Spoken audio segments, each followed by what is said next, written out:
I'm not going to do it today. I'm not going to do the welcome to the Real Deal Landman show. Jerris is asking for it, but I just can't do it. You can say you're not going to do it, but you just use the words, which it. means that I can edit it to where you did just say it. That's the just absolute beauty of technology here and AI editing. I absolutely love it. No, I am so happy that we're back. We have been running around like crazy. Q1 is in the books.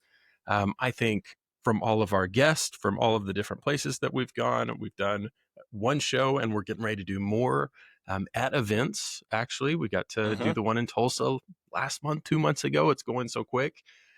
It's been really exciting, but it's also been hectic. I'm sure not just for us, but for just about everybody in the industry right now, which makes things fun. But also, like, I think whenever we were just setting this up, Jerris, you said that this was the first time you've sat in your office in how long? Like 3 weeks? Yeah, it's been about 3 weeks. Yeah. Oh my gosh. So give me the rundown. Where has Jerris, Johnson, and Roland, where have you guys been traveling over the last few weeks? So we had some family stuff that we did, both on my side of the family and my wife's side of the family. So we went out to Beckley, West Virginia, for my grandfather's 90th birthday. Nice. And then after that was over, we dropped down to North Carolina to see my aunt, where my son threw up all over their house for several hours. Now, was that just for the fun of it, or is that something you guys do every time you're there? No, so I've heard of this norovirus thing, and I don't recommend it. Don't get it. Just don't do it. So it went around the whole family, as they tend to do. Yeah, basically. And then once we got home, I think I spent a night at home, and then we went out to Utah for my wife's family, and saw folks out there for a number of days, and then got home again and spent a night. And then last week I was in San Francisco all week for Roland type stuff. Like that's where the smart people are, right? Is in San Francisco, and that is absolutely where the smart people are. Yeah, and Silicon Valley. That's where a couple of our key brains are, and we spent a week with them, and it was really, really exciting, really invigorating to see the kind of the vision that they have as well as the vision that we have, and start to put some things in motion, and that's all pretty exciting. So big things to come on that front. Do you see, whenever you go out there, do you see a lot of these different tech companies really, really, are there more conferences? Are there more AI driven like initiatives that people are really trying to put in? Like whenever you're talking to your team that's out in San Francisco, like, is that kind of at the forefront for people? So the biggest thing that caught my eye after landing and driving to downtown were all the billboards. So, if you're driving through Oklahoma City, all the billboards are about furniture and used cars. And if you're driving through San Francisco, all the billboards, like on the bus stops, everything, all the billboards about some type of AI app. No kidding. Or some type of app that's existed for a long time that now has AI to it. And so it's just pervasive everywhere. I've seen that a lot too, but I bet out there, I bet it's absolutely nuts. Yeah. That's pretty cool. So what about you? Where you did some travels as well? Probably more exciting than what I did. We have been all over the place. I don't know if more exciting. Went to Atlanta for work. Hadn't been there in a long time. It was really good to kind of see people out there, and to see kind of the midstream effort is what we were really looking in there. We've done Denver and Midland and all of those exciting places that go along with it. My wife and I went out to Palm Springs last week, which I'd never been to before. Have either one of you guys been to it? I have, yeah. During my work with Nextera, when I was scouting land for charging stations for semi trucks. Nice. That was my route from LA to Phoenix. Took me through Palm Springs.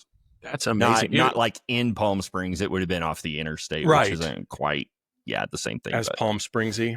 That was the Yep. first time I'd been out there. It's really pretty. I mean, really, really nice. And we were out there while it was spring break for them. And it was like 75 degrees as the high and like 45 as the low. And I know they get up well over 100 here, like in the next week and a half.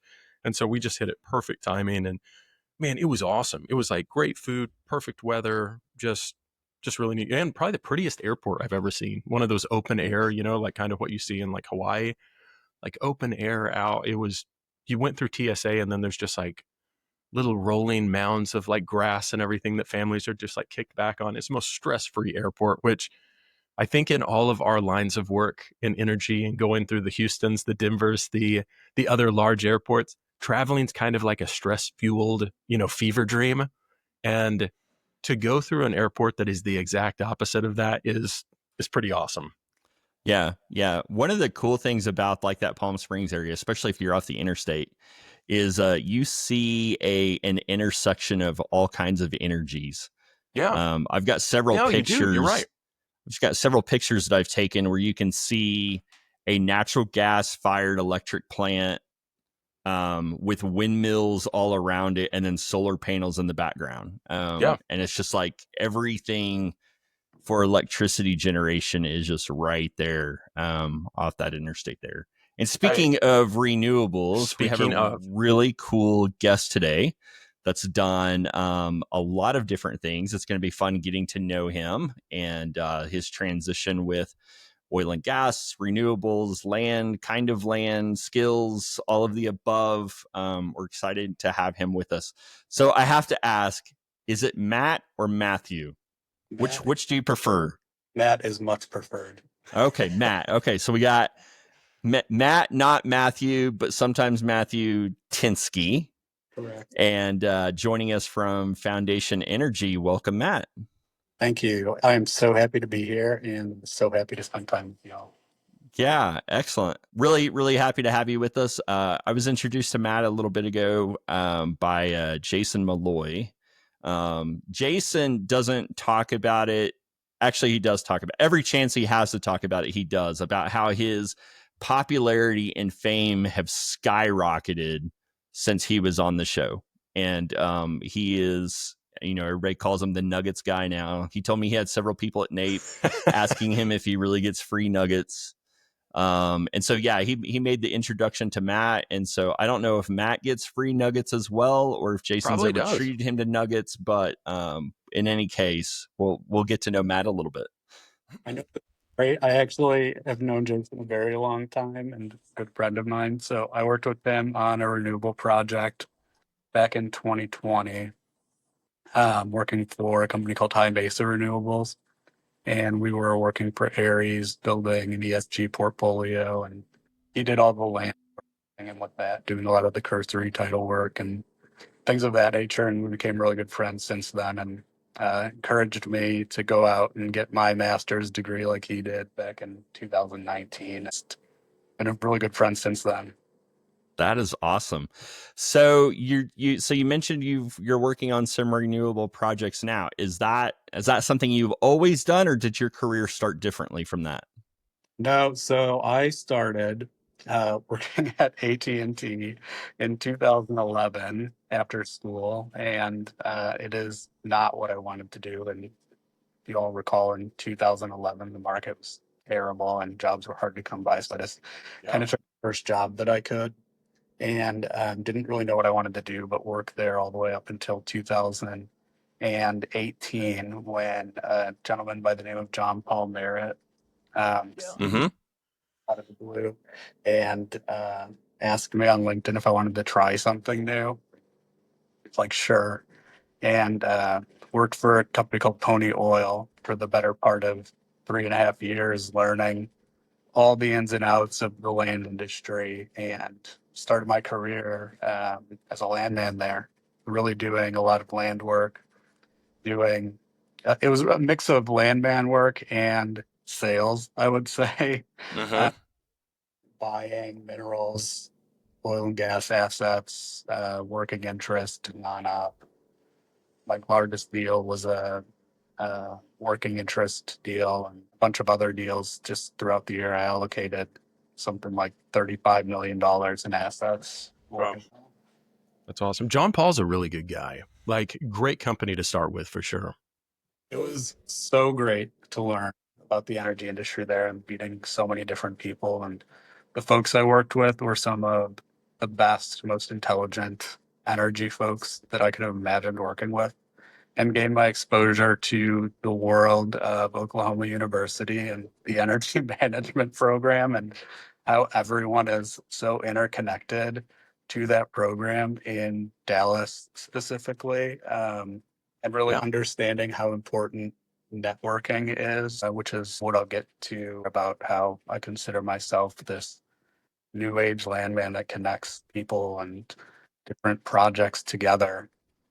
But that's where I began to understand that concept. So So I've never been like a mineral buyer or somebody who is actively pursuing that as like the main core part of my job. So wait, how did that work? Like, did you have a phone list and you were just going down names, or did you have to find your own leads? Or because I know there is, as you mentioned, there's a heavy sales component, but it's kind of reverse sales. You're begging people to let you give them money, which is totally the opposite. But like, how did that format work for you? you would think that that's a pretty easy job, but it's quite miserable because you're calling people that are getting 30, 40 calls a day in, say, Reagan County or Martin County. And you have to like really butter them up and talk to them about buying, your interest out here. And we would have insight into what's going on in the market, obviously, and knowing what was coming. So it'd be towing the line of wanting to gain interest in that project without giving away too much info. Hmm. So it was a really unique way to hone my skills in as a salesperson and as a way to connect with people. And it was literally the most incredible experience. But also, it made me so good at having the ability to have resilience because I got told no 150 times a day relentlessly because you're calling people that are getting called all the time, which was fun for me. And I think it was part of what made me tremendously successful there.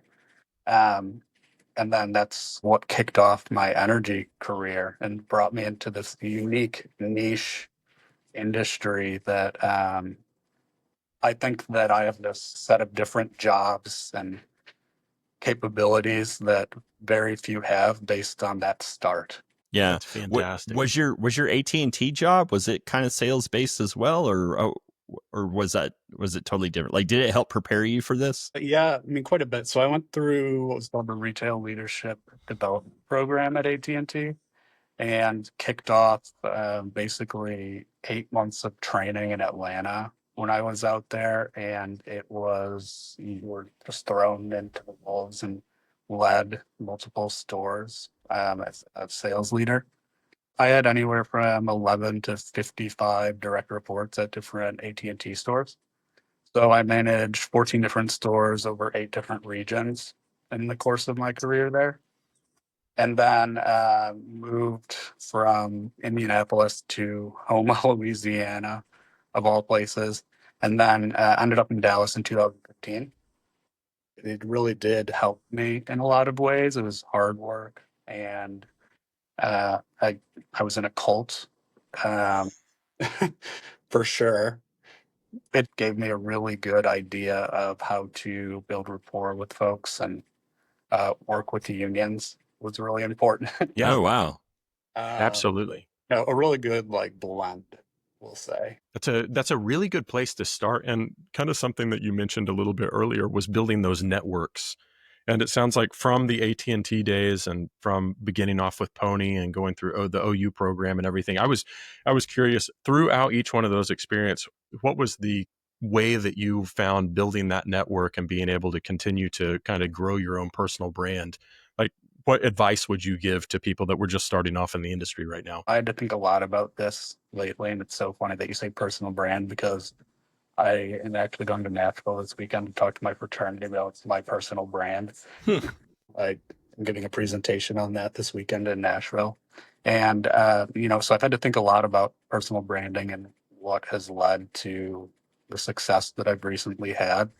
And basically, it is the fact that I just find value and interest in every person that I meet and can recall important conversations with every single person.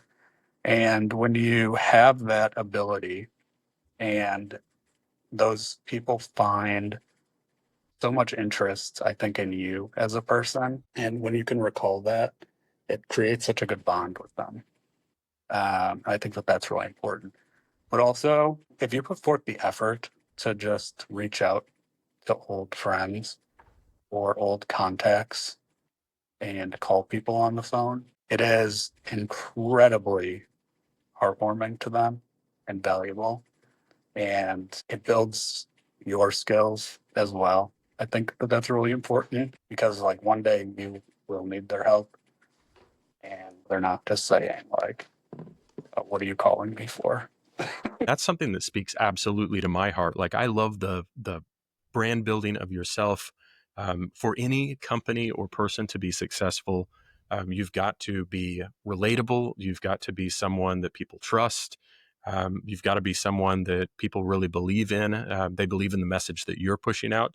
There's a book that you probably read, and if not, like this would be the sales thing that I would put the Amazon clicker. So Jerris, right here, you Okay. can put right here. Yeah, just right here. There's a book called The Brand You 50 by Tom Peters. And it's like the shortest little coffee table book. Like you could read it in an hour and a half, sitting and waiting on a plane. But it was one of the things that really made such a huge difference to myself early on in my career of being cognizant of all the things that you can do, working with people, working to better yourself, and working to really stick out from the crowd. So I love that stuff, and I think that speaks very highly of you that you're going back and you're talking about these things, and you can see the self kind of promotion of going and continuing your education and all those different things. So I think that's fantastic. That's awesome. Yeah, so that book is on my to read list. I haven't read it yet, but I understand that a lot of those like core concepts are in that book, and I'm really looking forward to reading it. What have you read that you might pass on to some people, or that you would suggest? Anything really stand out? Right now, I'm reading some amazing books. Don't want to get political, but We're a very political show here. Jerris already called me out for my January 6th involvement, so it's okay. I'm free at last. I read a book that was surprising to me. It's called Defying Hitler, and it was a book about just a guy and from 2000, his dad like, grew up in the 1930s, and it was just about everything that happened like during that time. And he had friends that was still like befriending them and trying to understand their sides. And Important.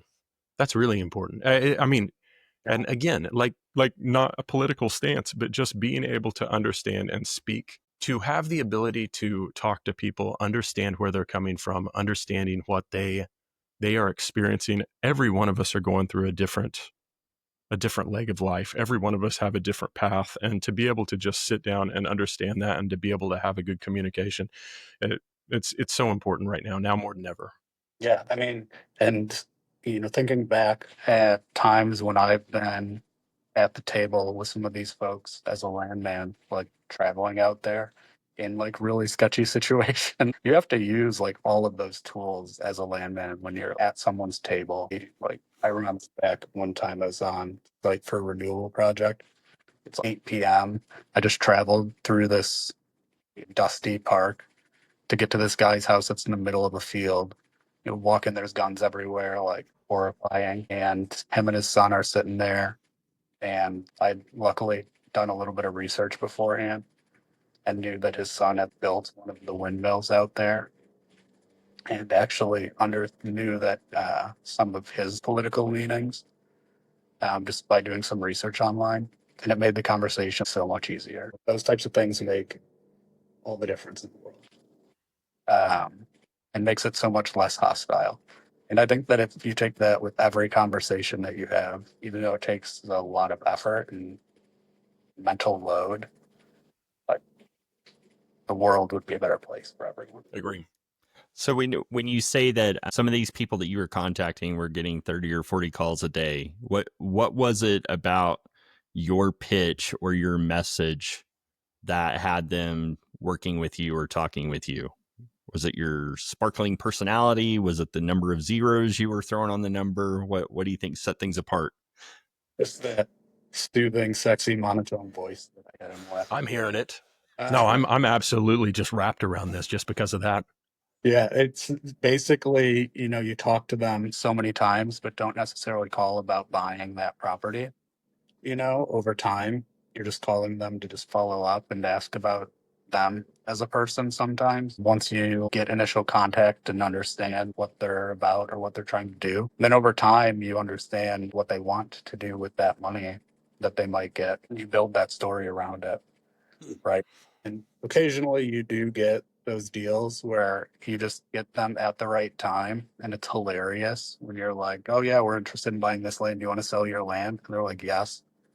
Like, okay. That happened for sure. It's just right place, right time. And you literally just hit someone when they're having a bad day and you sell their land and it takes, 30 days and you get a killer deal. But most of the time the work is done like up front. And it just takes a lot of patience and a lot of humanity and understanding that everyone wants something. And a lot of times they were told forever to not sell this land by family members or whatever. But there's reasons for it. Right now on a renewable project, I'm working with some folks out in Oregon, 6,700 acres, and want to develop this renewable projects, maybe a data center. I've been working with the lady for 5 years. And all the way back to the time that I was with High Base Renewables. And I've stayed in contact with her because I found her story fascinating. One of my mentors who recently passed away from cancer, he visited her with me in Oregon, and her husband was going through cancer treatment like at the same time he was. We really connected at a deep level, stayed in contact all the way through them. But she literally won't sell to anyone else. She got an offer from Pacific Corp to put a substation on her property, and she sent me the offer before sending it over to someone else for review. Relationship driven. Yeah. It's like those types of things. Yeah. Yeah. I mean, what you're saying is exactly what, I mean, I've heard in sales meetings, I've heard everything else of developing those relationships, and you can't fake it. I mean, those are unfakeable, of being able to actually form those personal connections with people. So that's really the name of the game, and why it sounds like you've been very successful with this. So that kind of transition, I just want to hear more about the transition of you going from, the oil and gas world to now you are really deep in the renewable space. So are we talking solar, wind, just a little bit of all of it? And is that kind of just for performing the capital for these projects? Is that what you're working on? Is the strangest story how I ended up here. So 2020, obviously COVID hit and oil and gas prices just took a nosedive. And the day after that, I just watched as, oil went down. I was working from home. And a couple of days later, I'm just watching my coworkers and friends just get wiped from the planet on Slack. Like, this person's eliminated, blah, down all the way, like wiped out 95% of the folks at the office. And I like to think that, my hard work and dedication and time that I was putting in, even from home, still calling, even though it was like no one was getting deals done, is a testament to why I stayed on during that time. I worked through and kept on going, and then was ultimately just not even necessarily looking to leave, but one of my friends at the time was like, hey, I know these folks, big names in the oil and gas space, that are starting a renewable project. Do you want to just talk to them? Like, sure. So we go out to their office, and they ended up, all three of these folks, all four of them really just ended up being amazing mentors for me over the next 5 years. And I still talk to them all the time. They had their own companies. There was a finance guy, There was two folks that ran their own oil and gas companies, and then another one as well. Tommy Eccles, who recently passed away, ended up becoming one of my mentors and was one of the most amazing people that I had ever met, and worked with him so closely over the next 4 years. So we ended up building this ESG portfolio for Aries, where I would do the same thing for oil and gas. I would just go out and buy renewable energy assets. I would be the one that would go and find those and Hmm. find and prospect. It was a little bit different where I wasn't given those leads. And it was a lot of landowners. And then I would transition that into contacting those companies to actually buy the asset too. Is this nationwide or specific areas in the nation? A blank slate. Okay. What kicked off the next phase of my career where it was working for these different startups where I'm now responsible for the financial success of these startups. So now I'm working for these folks, and it was mildly successful. It's such hard work because we were expecting to offer this amount that was really good. Then interest rates went up, so it was really hard to keep up with the good offer that we were able to make. Allocated like quite a bit of capital towards it. And then Aries securitized the assets that we did have and sold off another company. And I just completed my contract for 3 years. And during that time, but for the last year, I was a contractor and started working for a company called GenPlant. And that ended up basically doing a completely different line of work in the energy space, where I was building out industrial power systems, packaged gensets, with some renewable aspects of it, combined heat and power plants. And then I transitioned completely to selling to industrial users of power, like universities, like municipalities, co-ops, everything. So now I'm hitting every spectrum that you could ever imagine: landowners, renewable companies, oil companies, municipalities, everyone.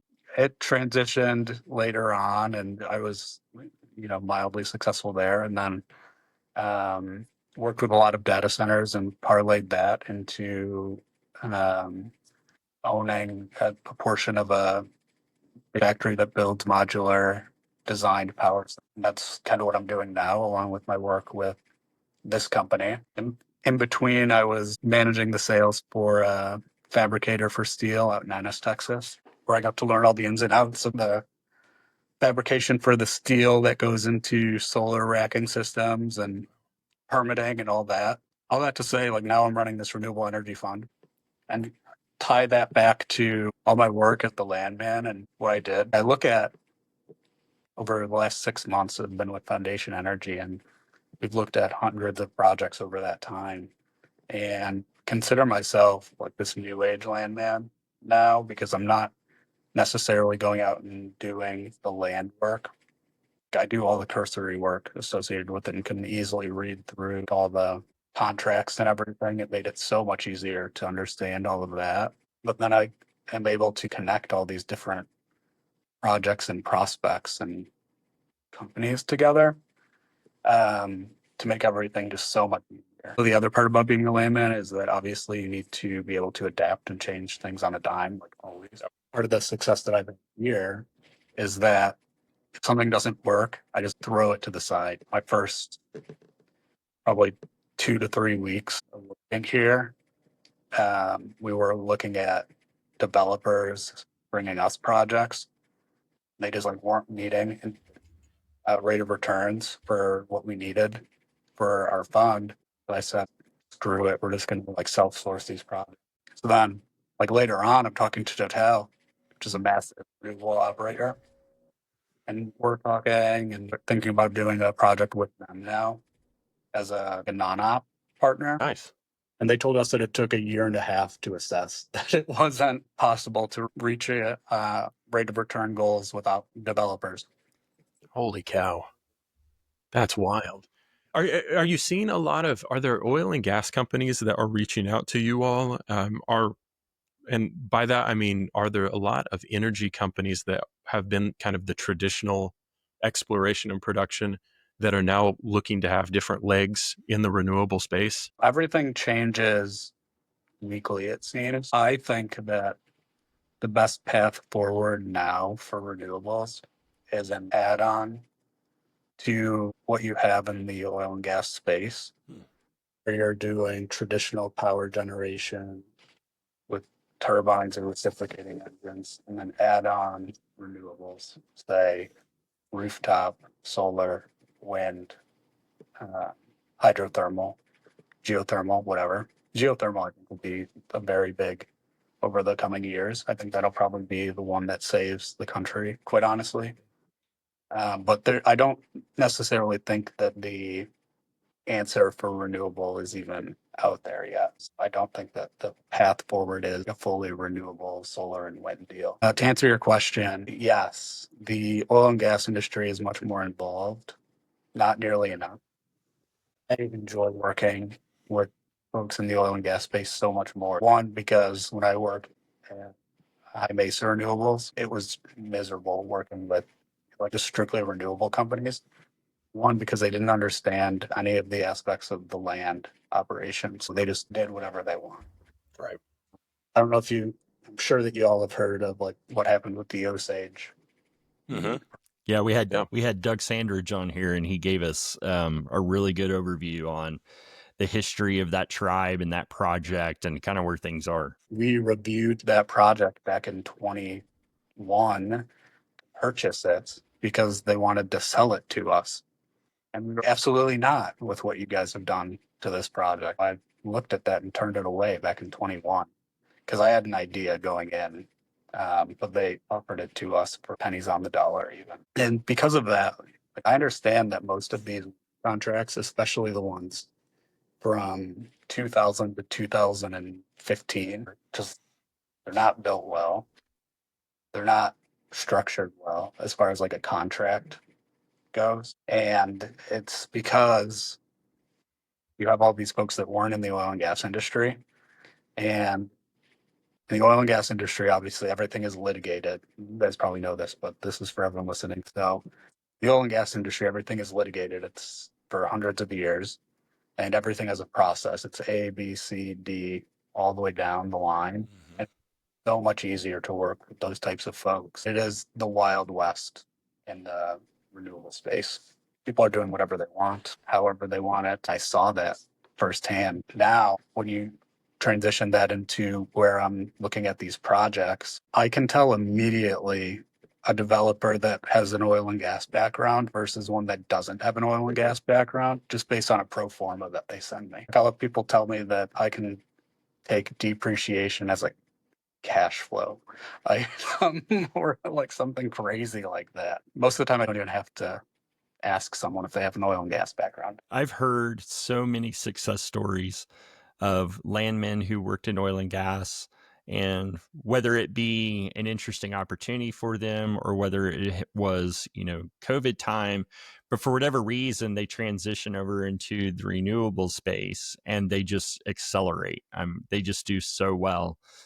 Typically, the story that I've heard is that when they transitioned over to renewables, they typically took like a step down or two in title. They usually took reduced pay from what they were getting in oil and gas, but within 1 to 3 years, if not quicker, they demonstrated themselves so rapidly that they immediately had title escalations, and they were soon making more money in the renewable space than what they had been making in the oil and gas space. For those who are curious on making that transition, Matt, what advice would you have on how do they go from either I'm working as an in-house company landman or I'm working as a title landman in the field and I want to expand my background, my horizons, and potentially work on renewable projects? How do they make that transition, in your opinion?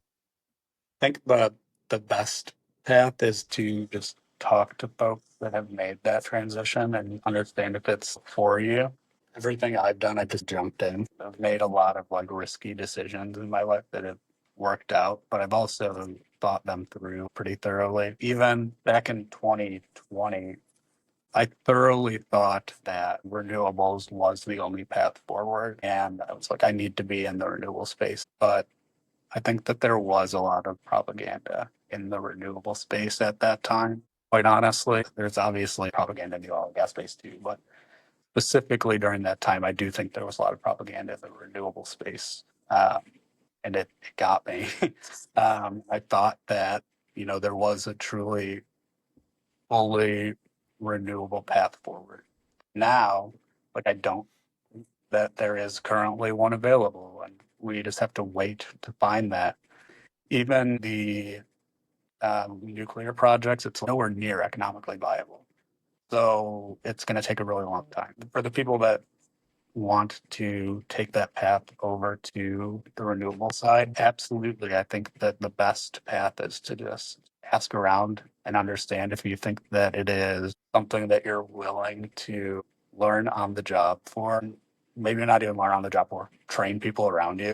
You will be explaining a lot to people. On the land side, for example, during my time at High Mesa, I was working with companies that I thought should have known a lot of the land problems, and they didn't have an idea like who owned what for the wind rights a lot of times. So we had to explain to them how far you needed to go back for ownership rights. It was wild.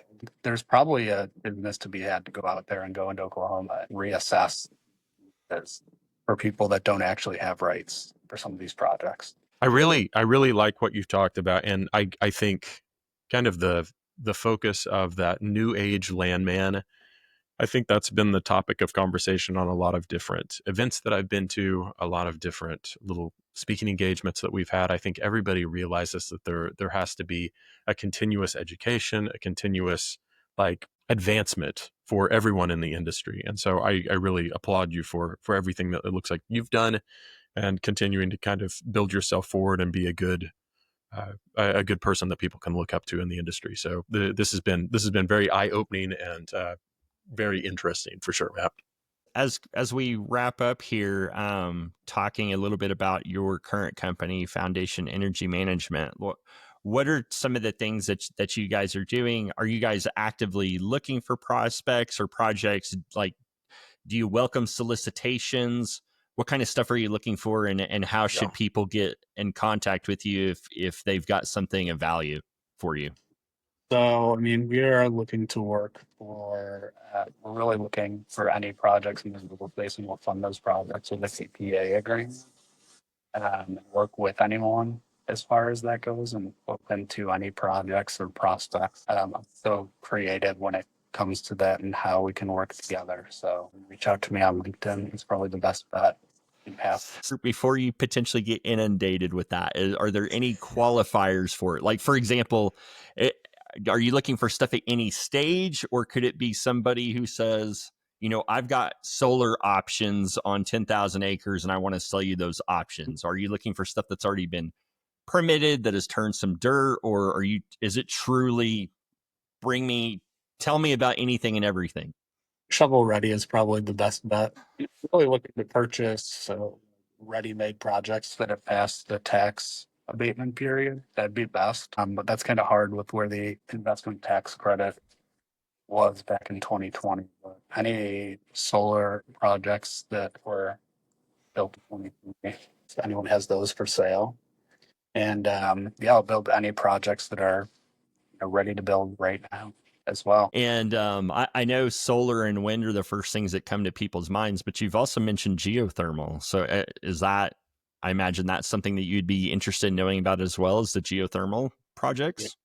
I have talked to so many people over the last 6 months with different ideas. Unfortunately, my fund has a window for 3 years that we can call capital on. So I'm totally interested in hearing everyone's ideas on different options for renewables.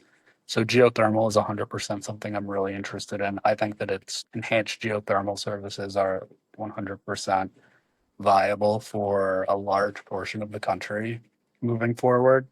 And then, I would love to look at hydrothermal as options for folks. There are lots of other opportunities out there in the small nuclear reactor space.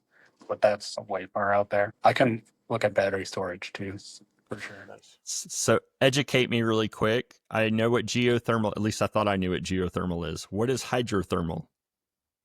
You're basically just a mix of those two. You're looking at turbines within the water system and taking heat and recovering the heat. Is this something that's done underground or it's done on the surface? Done on the surface. Okay. I'll have to look that one up. learn more about hydrothermal. Drew probably already knew about it.